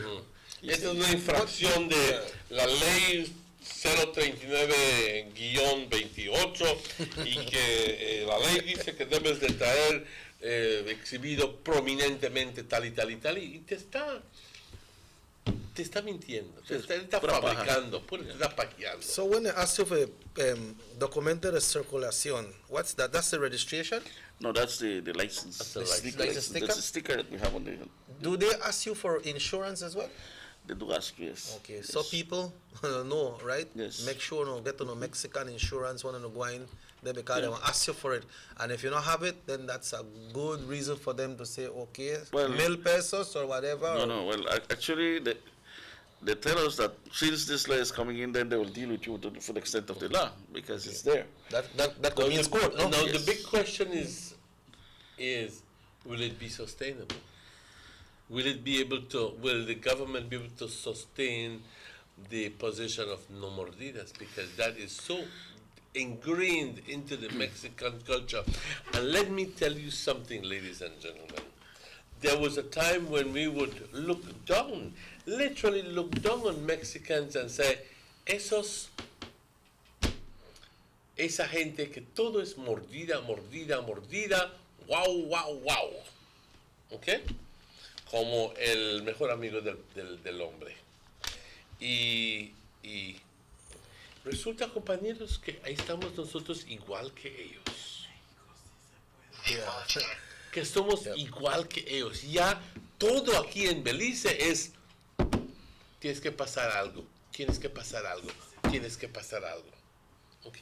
¿Cómo va a reaccionar el turista? Entonces, cuando en México ya no se les permite, van a permitir mordidas, pero aquí en Belice siempre va a estar. It's going to be as rampant as ever. But it's something, es Belize algo is going to que, get a bad name. sí, es algo, como dicen, cuando Estados Unidos tuece, Belice consigue un resfriado. Tenemos que verlo de esta forma. Si México está implementando leyes positivas, tenemos que también tomar de ese movimiento y empezar a ver a nuestra gente y procurar que haya un poquito más de honestidad. Sin embargo, hemos visto con la firma del UNCAC que muchas de estas cosas eventualmente van a tener que ponerse en filo del juicio. Pero creo que, honestamente, beliceños, a muchos de ellos sí tienen el corazón para hacer bien las cosas. ¿Qué ha pasado? De que pues también han visto el hermano al norte que ha practicado eso y esto ha determinado muchas de las cosas. Esperamos que como el hermano al norte también se va a limpiar, queremos también que los beliceños tomen conciencia. Ojalá. That, Dios nos ayude. Before we go into your discussion, the insurance, what we take out when we go to Mexico, is it just to have an insurance, or what that insurance got you covered as when the type of insurance that they're selling? Actually, Chucky, I tell you what, it's fine print. I just went to the insurer in Orange Walk and I asked them to get an insurance document to go pass. Okay. Or you get it at the border. Okay, you have insurance companies there. Actually, we don't even read the fine print. Okay. So I can clear that up for you. Most 95% of the insurance that is sold, Mexican insurance that is sold here in Belize, is third party. Oh, it's third party. In other words, the insurance company is the first party, you as the owner is the second party, and anybody else as the third party. It's the same one like most people use here. The only thing is that they don't sell you the cheaper version of it here, like it's available here in Belize, the ACT insurance. They give you the full third party. In other words, because if you get in, the problem is, if you get into an accident here in Belize with the ACT insurance, which is the third party act, it has a maximum of only $25,000 or so. If you have hit a Mercedes-Benz, a Range Rover, a Lexus, and you damage that vehicle, and it's worth $75,000, you will have to pay the remaining balance. Okay. So the insurance is going to cover you for the 25, but the owner of that vehicle is going to take you to court for 75, and you are responsible for the remaining $50,000. That's the problem. If it was a full third party, they'd cover you for the complete $200,000. The comprehensive? No, not comprehensive. There are three types of insurance: the ACT, the full third party, and the comprehensive. Oh, okay. I think third party the only one. But we could get into the DAC discussion this morning. Doc, good morning. You have been away for some while. Tell us what's happening. Yeah, right. This was part of my trip to Merida. Yeah. But obviously, we also had some mishaps within the division. We had my condolences again goes to the Escalante family in San Jose, Jean, Cole, on the loss of their mother, and that went down. But again, also, the re-registration process is going on, and we're still over this. We are having, I'm grateful to mention and invite all people from San Pablo that the Elections and Borders Commission will be dispatching its people to San Pablo Village Primary School. And they'll be doing the re-registration, intensive re-registration, Saturday and Sunday. So I'm inviting anybody in San Pablo and the surrounding areas, anybody that has not registered, that they will be there. Can you say besides this, San Jose is still open till the 31st, and Trial Farm is also open till the 31st of this month. And that is it for registration. Can you give that information for San Pablo in Spanish? Yes. Quisiéramos invitar a toda la gente de la aldea de San Pablo este fin de semana, es sábado y domingo. La comisión de elecciones estará despachando su gente para estar haciendo el registro intensivo de la aldea. Esto comenzará a las 9 de la mañana sábado y se llevará a cabo hasta el domingo. Todas las personas de San Pablo y las áreas circunvecinas que no se han registrado pueden tomar esta oportunidad para ir a registrarse. Van a estar allá 2 días, aprovechenlo, es importante. Si eres, digamos, de tal vez alguna otra aldea por allá de siempre la División del Norte, quieres ir a San Pablo, puedes ir.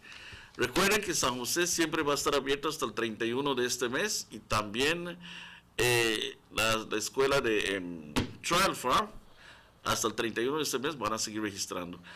A partir del 31 de este mes ya se terminó todo el programa de registro, re-registration que le decimos. Entonces, si usted no se registró en estas campañas, entonces lo va a tener que hacer en las oficinas que se han designado. Por ejemplo, va a haber una oficina aquí en Trial Farm que va a ser para Central y para el norte, y la otra oficina, sí, la otra oficina va a ser para sur y para el este. Es el que está por, digamos, Juanitas. Yeah. Doc, what time the registration center here in Trial Farm operates on Saturdays? Normally at 9, from 9 o'clock in the morning. Until what time? Till about 4 or 5. Okay. It depends. The ending depends. If they have a line, let's say 4 o'clock is the deadline. If they have a line by 4 o'clock, then what they do, they put all these people inside the school, close the door, and then until they register all these people that are there. Actually, okay. So it could be up to, you know, up to 5, but then deadline is 4. The outreach schools and so forth, they go from 9 to 7 at night. Yeah, all right. And then the Saturdays is only up to 4 o'clock, I think. That's generally what happens with the big schools like La Immaculada, San Francisco, even Chapel had that thing. But do you have, Doc, any updates on the amount of people who have registered in the North Division? Okay, so far the turnout has been almost less than 50%. Regarding the amount of people that have been registered, it's over 9,000 people that are registered in the that were registered previously. Yes, that's the oldest. Now, up to date, we are edging around 4,700, 4,800 people. And that, to me, it's a little low, but then considering the fact that North sends almost, let's say, 68 to 70% of the total number of voters to the polls, this number that is registered comes pretty close to that number. Yes. We have a lot of people that were you know, dispelled because of the new system that we have. They can't get on the list. And can't get on the list. And so this is just shrinking the list. Okay. Yeah, because so far countrywide we only have 101,000 persons who have registered so far, and we have, what, one more week? One more week for the opening of the registration center, which you rightly said that it will continue at the new location in Orange Walk, but then elections or boundaries are looking at a threshold of 200,000. But like you rightly say as well, that they have some people who can't make the list again because they had false registration. So then people know they come on the list again. So people who have died. Yeah, people have and passed away. And who have miraculously voted during the last election. Yeah, but we also have new persons that have become 18 that will be going on the list as well. So that the message now for the people in this area, tu mensaje para la gente en Orange Walk. So solo tenemos una semana más for these stations to remain open. What's your message to the persons from Orange Walk North to see if they can get registered in this last week? Bueno, mi mensaje es que esta es su última oportunidad. El gobierno le ha facilitado todo el proceso a todos ustedes a un costo. Y si usted no lo aprovechó, entonces usted tendría que gastar su dinero para ir, digamos, a tomar una fila y venir a Orange Walk, donde se van a seguir continuando las registraciones y tal vez pasar hasta su día acá, que le va a salir un poquito más costoso. Sin embargo, se le ha facilitado hasta en su misma aldea. Hemos luchado que eso suceda allá. Se hizo, por ejemplo, en Douglas, se hizo en San Román, se hizo en San Luis, se hizo en San Antonio y ahora se está haciendo en San Pablo. Aparte de que permanentemente se comenzó el registro, San José está abierto y también Trail Farm. Entonces, más cerca de su alcance no podría ser. Entonces, le pedimos a todo el mundo, si no lo ha hecho, aprovéchelo. Es su responsabilidad. Esto no es responsabilidad de nadie, es suya. Por si usted quiere participar, digamos, en las diferentes elecciones que van a haber. En las aldeas está el Village Council, está la convención que vamos a tener, está también el referéndum y las elecciones generales para este ciclo, ¿no? Entonces, si usted quiere participar en todo eso, es muy importante que usted se registre. Entonces, se lo pedimos, por favor, en San Pablo. Esta es su oportunidad. Este sábado y domingo van a estar los de la elección, comisión de elección, y se lo van a facilitar a todos. Si no se ha registrado, yo sé que bastante de ustedes se han registrado en San José, pero si no lo ha hecho en San Pablo, esta es su oportunidad, aprovechen. Doc, people have been saying, I won't say complain, but some persons have been saying, yo no puedo ir a registrar porque no tengo mi acto de nacimiento. We understand that they have some big delays that the statistic office in Belize to get these birth paper out. Yeah. ¿Qué ha pasado? Es de que si usted no tiene su acta de nacimiento, le hemos siempre indicado a casi todo el mundo, es de que lo que puede hacer es ir a por ejemplo, el caso de San Pablo y San José, vaya con la señora Pat, allá en San José está después de la gasolinera Shell, en el mismo lado de la gasolinera, tiene su oficina allá, tiene su negocio. Ella le puede tomar una foto, es juez de paz, se lo puede firmar con la fecha atrás, indicando de que la persona que está en la fotografía tiene el mismo parecido a la persona que está solicitando esto. Entonces, con esta foto ya sellada por el juez de paz, usted puede ir, se lo entrega a los de registro y le van a tomar todos sus datos, le van a registrar. Esto es por el hecho de que pues no está los servicios de digamos producir la fe de nacimiento ha tenido problemas. Entendemos que bastantes solicitudes entraron y se atoró de una forma u otra todo el sistema. Entonces han salido, digamos, problemas. Por ejemplo, fe de nacimiento que el nombre está equivocado, la fecha de nacimiento equivocada, entonces todo un desastre. Entonces, para no continuar con eso, entonces sería facilitar a la gente que si quieren no lo tienen, aplicó y todo eso, no lo tienen, vaya con esa señora una foto ya. Cuando yo fui a este Vital Statistics en Belice, yo me di cuenta de que es una pérdida de tiempo y de esfuerzo, porque al final del día había mucha burocracia. Había mucho que tienes que ir a ver a tal y tal persona, tienes que tomar una línea para tal persona, solo para verle la cara y para que te diga que regreses entre 2 semanas. El sistema tenía que cambiar, el sistema tiene que cambiar. No puedes estar tratando a la gente como si fueran niños, como si habían personas desde Mango Creek cuando yo fui ahí. Y me dijo la señora, yo ya voy 3 días aquí, pagando hotel, pagando esto, comprando comida. Si yo no lo consigo hoy, voy a tener que mandar a prestar dinero o voy a tener que regresarme y decirle amén a esta cosa.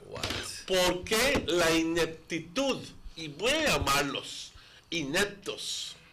¿Por qué la ineptitud? ¿Por qué tanta ineptitud? ¿Por qué tienen gente ahí que solo lo que hace es estar en el bendito teléfono, llamando al amigo, a la amiga, chateando con el otro, y cuando les llamas del alto y les dices, señora, ¿me puede atender? Te ven como si fueras tú el enemigo.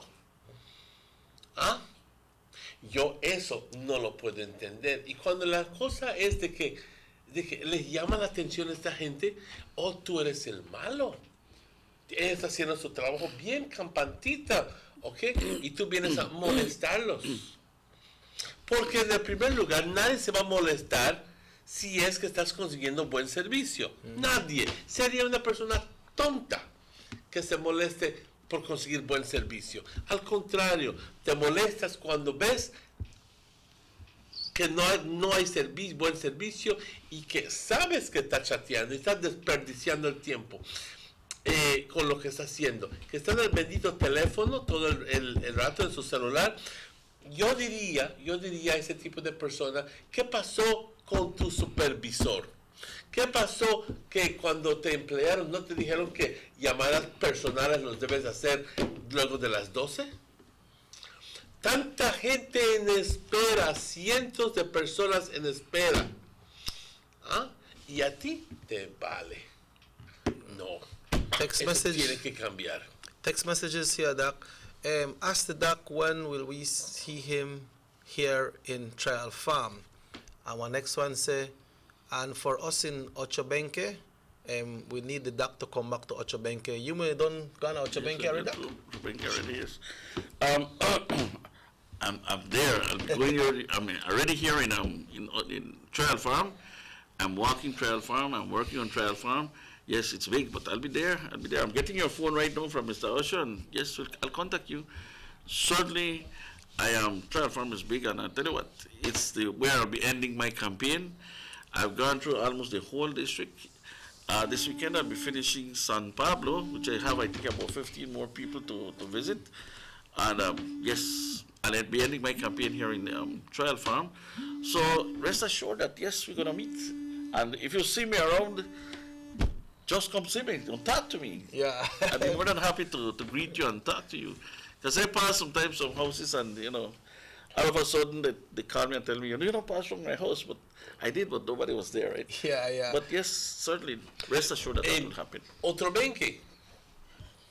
Yo creo que hemos platicado acerca de esto. Otrobenque por primera vez perdió el UDP en esa área de Otrobenque. For the very first time. Por primera vez en años. Pero nos dimos cuenta, según, de que hubo una gran cantidad de gente de otras partes que fueron registrados en esa área de Otrobenque. En otras palabras, el PUP sacó gente de San José, de San Pablo, no sé a dónde, y los metió en el pueblo para hacer la diferencia en Otrobenque, para mostrar que Otrobenque ya fue azul. Ahora, se está haciendo un reconocimiento en Otrobenque, un reconocimiento para decir, ok, al final del día Otrobenque solo tiene 900 votantes y esas 200 personas que supuestamente se metieron ahí dentro ya no van a poder votar. Es cierto. Sí, porque mira, Emmanuel, es curioso porque vieron gente que vimos en esa votación que obviamente son de San José. Yo los estoy encontrando en San José, se están registrando en San José. Y ¿cómo ellos aparecieron por acá? La verdad, me vas a decir, yo no conocía el sistema bien, pero sí aparecieron votando aquí en Orange Walk. Es un descuido. No quisiera mencionar nombres, pero sí hubieron varios de allá que estaban acá. Inclusive también, pues en East yo vi gente del sur, de San Felipe, de Yo Creek, de todas las aldeas allá, votando aquí en Orange Walk, que un poquito sorprendente, pero esas son las cosas que hicieron el cambio. Esto, y como se lo vuelvo a decir, se lo repito, tal vez ya les voy a fastidiar. José May ganó por 68 votos su escaño, pero casi 400 personas vinieron a votar en sur Orange Walk para la elección municipal. Gracias al re-registration, esta gente regresaron a su lugar. Si no, José May, un pato perdido. Pero les tocó de bien, esta gente ya regresaron, pero ya no van a poder venir a votar otra vez en el pueblo. Pero siguen siendo listos y astutos esta gente. Y hay que estar a la vanguardia de todos esos. Te pido que por favor pónganse al día con esta gente, porque de que van a intentar las 1001 veces para tratar de meter esa gente de vuelta ahí dentro. Y si tú te dejas, van a caminar sobre ti. Mira, Manuel, ahorita con todo lo que estamos viendo, usted estaba mencionando en el segmento anterior de este señor Skin, de Arthur Saldívar, entonces como el PUP está peleando con su propia gente, pero es el deseo, mira, están cegados para ir a agarrar el National Purse, no buscan qué hacer para llegar allá. Entonces, están desesperados. Mira que ellos van a caminar sobre lo que sea, sobre quien sea. Democracia lo tiraron por la ventana, es dictadura ahora. En fin, Johnny dice quién va a correr. Dolores Maldonado va a correr porque queremos mujer. ¿Ah? Cuando hicieron eso, la doctora allá, la muchacha joven en Ciudad Belice, hicieron eso, digamos, a muchas mujeres. Ellos, ahí está la otra de Corozal, García. I mean, ¿qué pasa con Johnny? Está desesperado ahora. Que ahora Dolores Valderramos García, la queremos, aunque sea una perdedora, porque había perdido. Skin, no te queremos. Saldívar, no te queremos. Pero ¿qué pasa? Que esta cosa se volvió propiedad privada. Es como su Big H Company que... Es dictadura. Y aguántate, si que Dios no quiera, entre el PUP, porque entonces verdadera dictadura van a entrar, porque ya luego, y lo peor es que tú no vas a poder decir nada, la gran mayoría de las personas que reciben dinero, porque claramente te van a decir, tú cállate porque yo te pagué por tu voto. De plano te lo estoy diciendo, tú cállate porque yo te pagué por tu voto. Y la situación es de que hay mucha gente que el UDP está ayudando, mucha gente. Mira, por ejemplo, este subsidy, esto fue across the board. Gente PUP, gente UDP lo están consiguiendo. No discriminaron con, digamos, que solo mi gente. Y llega a cambiar el gobierno, créame que todas estas cosas que están consiguiendo, que está ayudando a la familia, se va a acabar. Y no crean que el PUP va a bajar el precio del combustible, señores. Oigan, si nosotros hoy estamos pagando el precio del combustible así, recuerden el Superbond. ¿Quién nos enjorquetó el Superbond encima? ¿Ah? Que tenemos que estar pagando más de $100 millones al año. ¿Dónde el gobierno va a ganar ese dinero? ¿Ah? Cuando se quejan los PUPs de que está caro la gasolina, deben acordarse que ese mismo gobierno que ellos pusieron nos tiene de esta manera. Indirectamente, es que todos vamos a tener, hasta nuestros nietos ellos se endeudaron en esa época con el Superbond. Tenemos que pagarlo. Hagamos lo que hagamos. Viene PUP, la misma cosa y también hasta peor, porque ahora vienen con una hambre, pero insaciable, de llegarle al Porsche nacional. Entonces, no hombre, como una señora me dijo, ¿sabes qué? Mira, yo votaba para PUP, pero mira, a mí me abandonaron tanto tiempo esa gente cuando estaban allá. Ahora, mira, el gobierno me está ayudando con mis hijos que están yendo al colegio. ¿Qué mejor ayuda ese? En buen tiempo, a buena hora. O sea, ¿cómo yo voy a voltear a ver a esta gente? Que cuando ellos estuvieron en el poder, mi hija que estaba en el colegio, con trabajo lo pudimos pasar sobre el colegio, no pudo ni hacer. Y lo peor es que cuando todos los proyectos de ayuda educacional los van a cancelar. Así que si tú piensas que vas a poder contar con esos $300 al año, créeme que te van a llamar, lo siento, pero ya no. Ni se lo van a cancelar todos los proyectos buenos del UDP. Ni se lo van a decir. Va a ser across the board también. Cancelado. Todos los autobuses que llevan los estudiantes. Cancelado. El $300 que le están dando a los estudiantes. Cancelado. Pago para los CXCs. Cancelado. El cash transfer que están haciendo para la gente necesitada. Cancelado. Poverty alleviation. Cancelado. Boost. Pantry. Cancelados. ¿Qué más quieren, gente? ¿Ah? ¿Qué va a hacer el PUP? Va a ser como está haciendo, digamos, Rigobellos en Corozal, despidiendo gente, como está haciendo el mayor en Belice, que no tiene dinero ni para el tent. ¿Ah? Y esos que están diciendo, hablando de que nuestro gobierno se ha vuelto un gobierno de pedilón, Jesus Christ, ¿qué están haciendo las municipalidades que trajeron, que pusieron? ¿Ah? ¿Dónde está el mayor de Orange Walk? ¿Dónde acabó? I mean, es una tristeza. ¿No crees que simplemente es ganas de joder de parte de la gente que está hablando que el donativo de arroz que vino de Taiwán, que él se llama Plastic Rice y que le está haciendo daño a los agricultores, pero ponte a pensar, si tú tienes, es cierto, tienes tu arroz, pero te viene el vecino y te dices, señora, Adia, no quiere, ¿cómo está? A mí me regalaron arroz, ¿no quiere un poco? ¿Qué vas a decir? Sí, claro, ¿por qué no? Y aunque tengas arroz, vas a aceptar tu arroz, porque el arroz no se va a echar a perder y el arroz se come de siempre. ¿Quién rehúsa un donativo de 2 contenedores de arroz? Nadie. Nadie. Para que la gente simplemente por ganas de joder está hablando acerca del donativo de arroz. Que Taiwán nos regaló 2 contenedores de arroz. En buena onda. Nos regaló 2 contenedores de arroz. ¿Ok?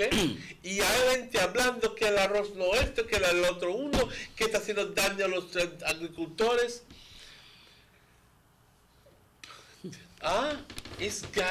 Agarra tu arroz, guárdalo y calla tu boca. Lo vas a utilizar, sea agradecido. Bueno, hay una persona que la mera verdad, pues, vehemente ha criticado esto, y es de acá de Orange Walk South, es un chairman, no voy a mencionar su nombre, es mi amigo, pero él menciona que Belice ha vuelto un país de penilones, porque no hay dinero, ya gastaron todo el dinero. Eso me hace pensar que cuando él llegó a mi oficina a pedir donativos para su aldea, quiere decir que él también se había clavado todo el dinero, él había gastado todo el dinero, lo había embolsado. Entonces, son cosas para pensar. Lamentablemente, juran que este es arroz de plástico y nunca lo han visto, ni lo han tocado, solo vieron la televisión.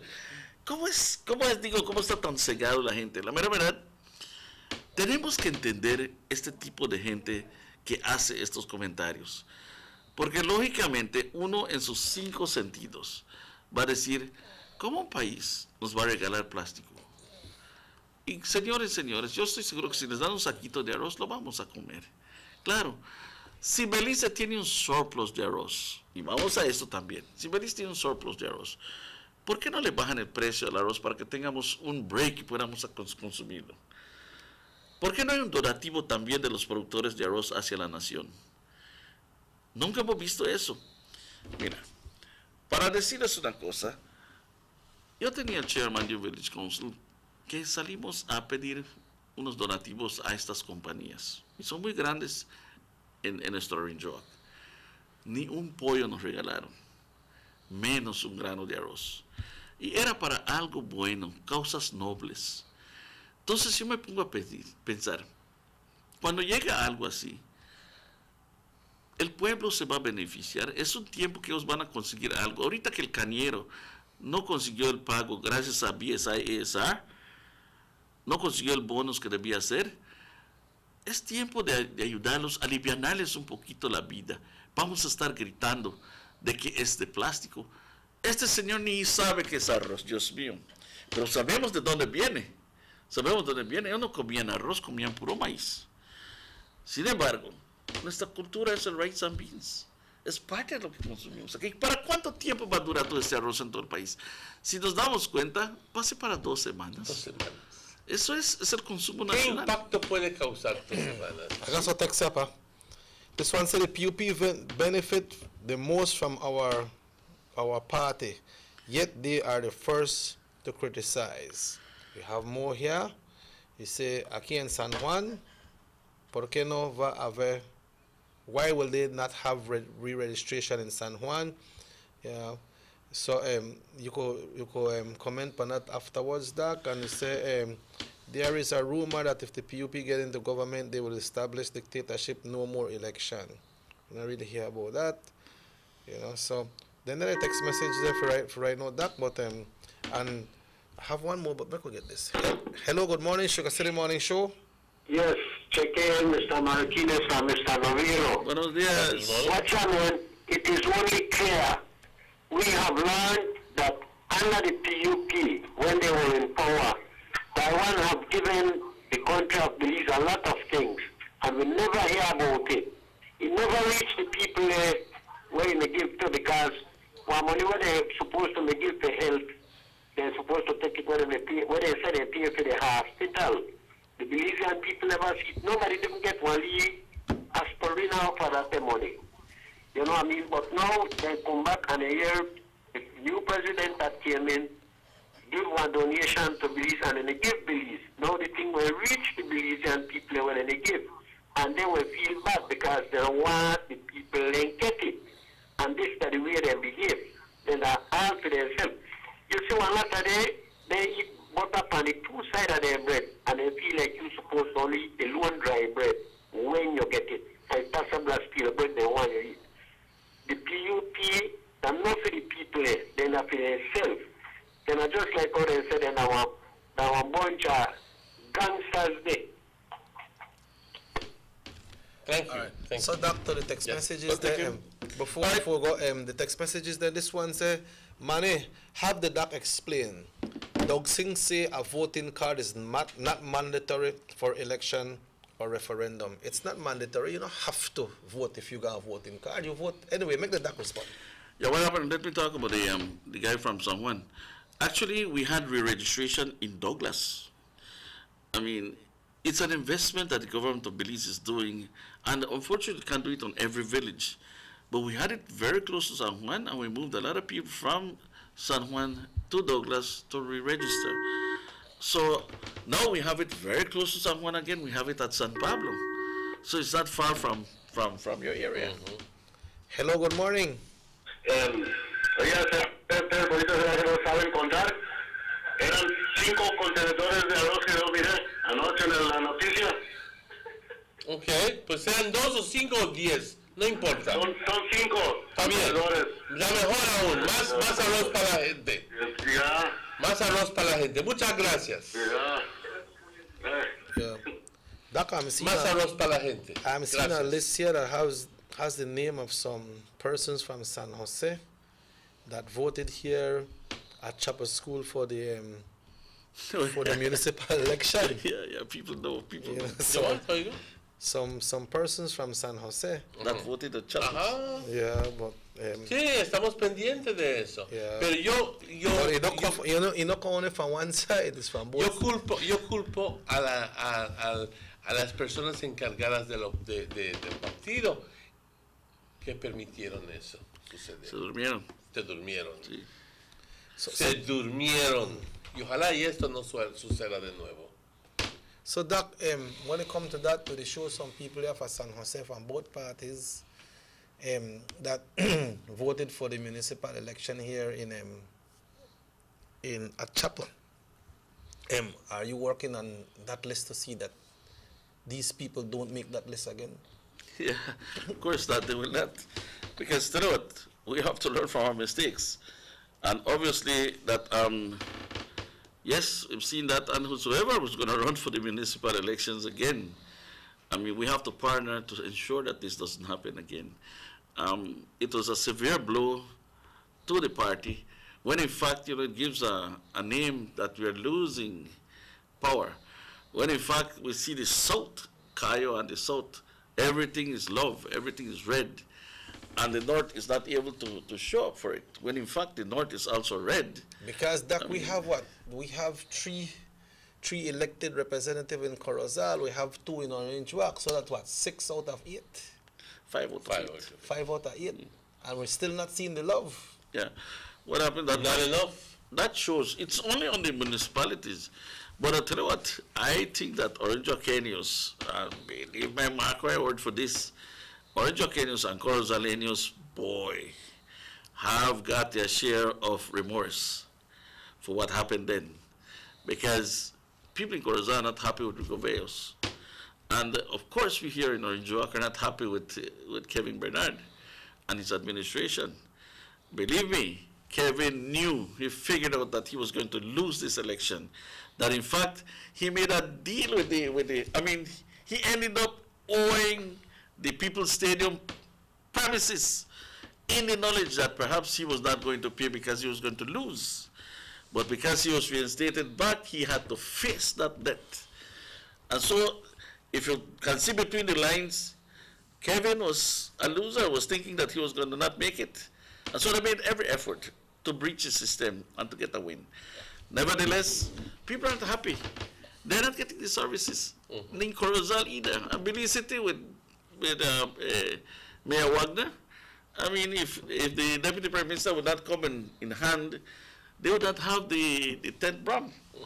So, dealing with the barbarians, Mr. Wagner? Yeah. It's 8 minutes after 9 o'clock. It's about that time. So I'm just going to quickly ask Dr. Romero Novello to give his party shot at least for 45 seconds or a minute. Yeah. Max. Agradezco a toda la gente que nos están apoyando en la División del Norte. Les doy las gracias a todas estas señoras que han cocinado para nosotros. Y la verdad, la comida es excelente. Se los agradezco bastante de corazón. Todos los que nos han dado información, los que nos han llevado de casa en casa, a todas las muchachas scrutineers que hemos tenido dentro de la división. Muchachas, señores, jóvenes, muchísimas gracias. El periodo de registración ya está cerrando. Esto me ha detenido bastante en mi campaña, pero a partir del 31 vamos a darle con ganas otra vez, más duro, porque ya no vamos a tener estos, digamos, bueno, no le diré atrás, pero estas cosas para hacer. Entonces, en Travel Farm, si no me han visto, les agradezco que me estén esperando y tengan la paciencia. Vamos a llegar a su casa y si nos ven, por favor, salúdenos, háblenos. Vamos a andar con nuestra gente. Y vamos a terminar San Pablo este fin de semana.